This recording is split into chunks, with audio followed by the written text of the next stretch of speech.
जय सत्यओम सिद्धायन में जय गुरुदेव। स्वागत है आप सभी का हमारे पवित्र सर्वधर्म सत्यास्मी धर्म ग्रंथ के पाठ में।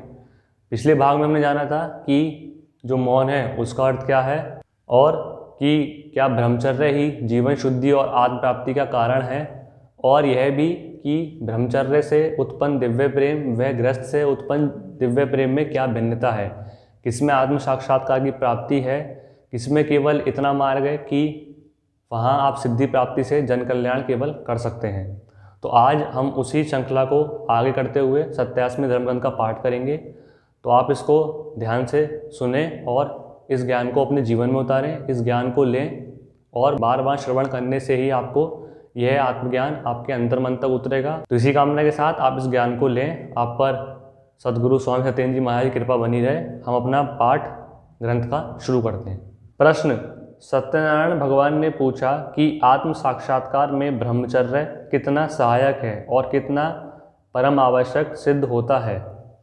उत्तर: सत्यई ने कहा, हे भगवान, ब्रह्मचर्य का यथार्थ अर्थ है जो ब्रह्म है उसमें स्थापित चर्य होना ही ब्रह्मचर्य है। अर्थात मैं कौन हूँ, मेरी इच्छा क्या है, मेरी प्रत्यक्ष या अप्रत्यक्ष उपस्थिति या देह का कारण क्या है और मेरी प्राप्ति क्या है।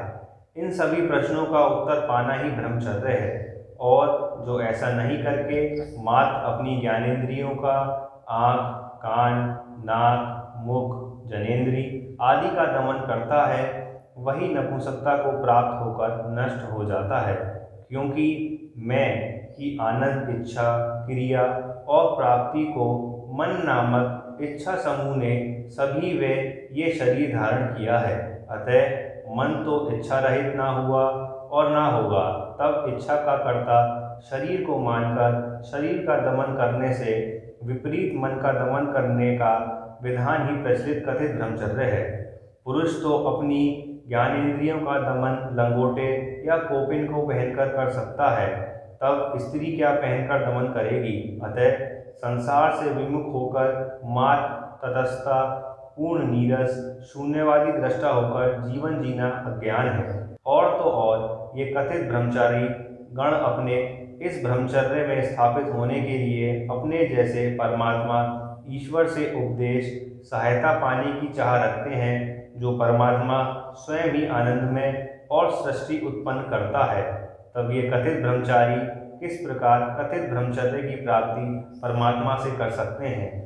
ऐसे दर्शन से तो वे और उनका कल्पित ब्रह्मचारी परमात्मा दोनों ही नपुंसकता को प्राप्त होकर अपूर्ण रहेंगे। अतः यहाँ अंधे के हाथ पकड़कर चलना और अंधकार जीवन की प्राप्ति ही सिद्ध होती है।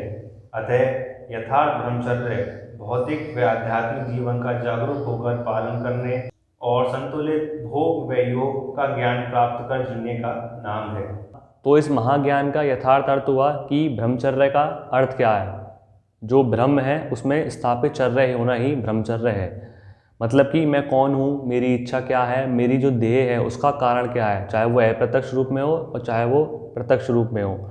केवल ये नहीं कि आपने जो आपकी ज्ञानेंद्रिय होती हैं, आँख, नाक, मुँह या फिर जो आपकी जनेंद्रिय है उसका दमन करना ही ब्रह्मचर्य कहलाता है। जो आजकल हम देखते हैं जो कथित प्रचलित ब्रह्मचर्य है उसमें केवल यही है कि आप अपना इंद्रिय का दमन कर लो, आप अपनी जो ज्ञानेंद्रियाँ हैं आँख, नाक, उनका दमन कर लो। इसमें कि ब्रह्मचर्य का यह अर्थ बिल्कुल भी नहीं है। अतः जो यथार्थ अर्थ है वह यह है कि भौतिक और आध्यात्मिक यानी कि अपने भोग और योग को संतुलन करके उसका ज्ञान प्राप्त करके अपने जीवन को जीना ही संपूर्ण ब्रह्मचर्य कहा गया है।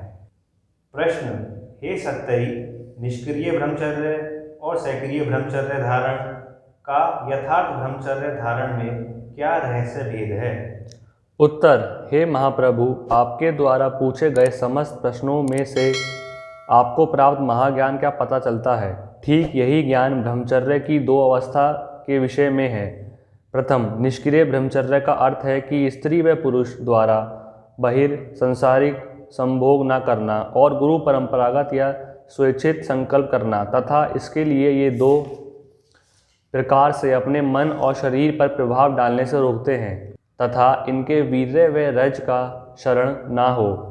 पहला, औषधि द्वारा अपने मन को इंद्रिय शून्य बना डालना। द्वितीय, बारंबार अपने मन से इस संबंध के विषय में नकारात्मक विचार डालकर काम ग्रंथि के चक्र से इस उत्तेजना को निष्प्रभावी बना डालना, ताकि विचार ना आए, जो कि स्वाभाविक है, क्योंकि दृश्य है, ज्ञान है तो अर्थ भी है, परंतु यहाँ परिणाम नहीं होगा। अतः यहाँ काम बीज तो रहेगा, परंतु वो मानो बंजर भूमि में पड़ा रहेगा, अतः चेतन नहीं होगा। अतः यह दोनों प्रयोग द्वारा बहिर्भौतिक जगत में दिखाई देने वाला ब्रह्मचर्य निष्क्रिय ब्रह्मचर्य कहलाता है।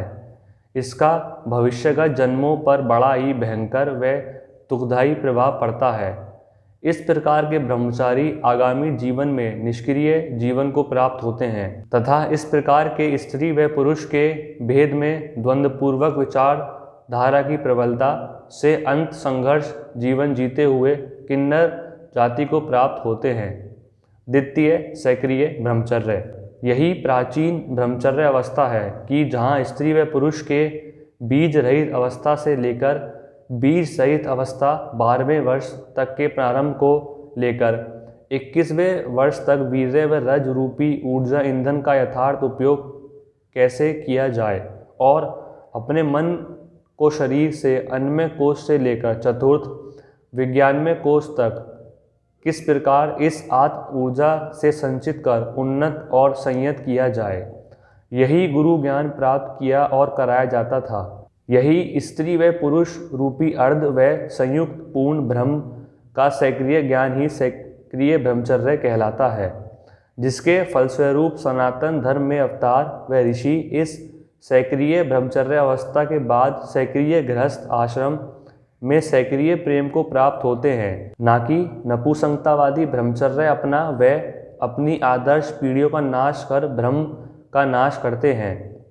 सक्रिय ब्रह्मचर्य द्वारा मनुष्य अपने मूल बीज वीर्य व रज रूपी अपनी आत्म प्रेम लय अवस्था को उच्च से उच्चतम व संपूर्ण प्रेम चैतन्यता प्रदान कर उसी अवस्था में कुंडलिनी जागृत करने की शक्ति प्रदान कर देते हैं, ताकि परस्पर प्रेम संबंध के उपरांत गर्भ अवस्था में ही 9 माह में ही शिशु अपनी संपूर्ण आत्म चैतन्यता के स्तर को प्राप्त करने शक्ति ग्रहण कर उत्पन्न होता है और आगामी जीवन को जीवन के उच्चतर प्रेमानंद पर जीकर यथार्थ प्रत्यक्ष मोक्ष की प्राप्ति करता था, जो कि आज का मनुष्य विस्मरण हो गया है। यही सक्रिय ब्रह्मचर्य के पुनर्जागरण का नाम सत्यास्मी महाज्ञान है। अतः सक्रिय ब्रह्मचर्य ज्ञान आ जाने पर किसी भी आयु का मनुष्य आगामी सक्रिय गृहस्थाश्रम अपना कर जीवन जी सकता है, जैसे कि पूर्वत सनातन ऋषियों का यथार्थ जीवन चरित्र है। तो इस महाज्ञान का यथार्थ अर्थ ये हुआ कि एक होता है हमारा निष्क्रिय ब्रह्मचर्य, उसका अर्थ यह होता है कि स्त्री व पुरुष वो क्या करते हैं, अपने जो बाहरी सांसारिक भोग हैं उनको उसका दमन करते हैं 2 प्रकार से। पहला होता है हमारा औषधि द्वारा।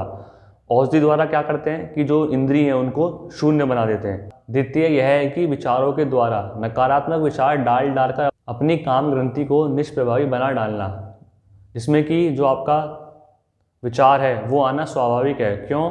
क्योंकि अगर दृश्य है तो ज्ञान है और ज्ञान है तो अर्थ भी है। और ऐसे स्त्री व पुरुष जो इस निष्क्रिय ब्रह्मचर्य का पालन करते हैं, जो उनके आने वाले जन्म या जो आने वाला उनका जीवन होता है वो बहुत ही भयंकर और वह दुखदायी होता है। फिर हम आते हैं आपके जो द्वितीय हमारा वो है हमारा सक्रिय ब्रह्मचर्य, जो कि प्राचीन ब्रह्मचर्य अवस्था है। जो पहले गुरुकुलों में जो ज्ञान दिया जाता था गुरु द्वारा वो यही ज्ञान है। इसमें क्या होता है, जो आपकी बीज रहित अवस्था से लेकर जो बीज सहित अवस्था है, जो कि 12वें वर्ष से प्रारंभ होती है और 21वें वर्ष तक जो वीर्य या रज है उसका यथार्थ उपयोग कैसे किया जाए तथा अपने मन के शरीर से अन्नमय कोश से लेकर विज्ञानमय कोश से लेकर किस प्रकार इस आत्म ऊर्जा को संचित करा जाए, ना कि नपुंसकतावादी को बढ़ावा देकर और उसका पालन कर जो हमने निष्क्रिय ब्रह्मचर्य में पढ़ा था अपनी आगामी पीढ़ियों का नाश करा जाए। और इसी सक्रिय ब्रह्मचर्य का पालन करते हुए जो आपको संतान प्राप्ति होगी वो संपूर्ण चैतन्य होगी। और इसी कारण आप देखते हैं कि जो पूर्वत ऋषि से होने वाली संतान जो होती थी वो इसी तरीके से जो बहुत विद्वान होती थी, संपूर्ण चैतन्य होती थी। और इसी का पुनर्जागरण करना ही सत्यास्मी महाज्ञान है। तो आप सब भी सत्यास्मी धर्म ग्रंथ का यह महाज्ञान अपने जीवन में आत्मसात करें। सक्रिय ब्रह्मचर्य का पालन करते हुए अपना जीवन उन्नतशील बनाएं, अपने आने वाली आदर्श पीढ़ी का जीवन उन्नतशील बनाएं और सद्गुरु स्वामी सत्येंद्र जी महाराज के आशीर्वाद से अपना आने वाला जीवन और उसका ज्ञान को प्राप्त करते रहें। तो फिर हम मिलते हैं अपने ऐसे ही अगले पार्ट में, जिसमें कि हम आने वाले महाज्ञान महाप्रश्नों के बारे में जानेंगे। तो फिर हम मिलते हैं अपने अगले पार्ट में, जिसमें कि हम और ज्ञान की बात करेंगे। जो 87वें में वर्णित महाप्रश्न हैं उनसे संबंधित महाउत्तर से महाज्ञान प्राप्त करेंगे। जय सत्यम सिद्धाय नमः। जय गुरुदेव।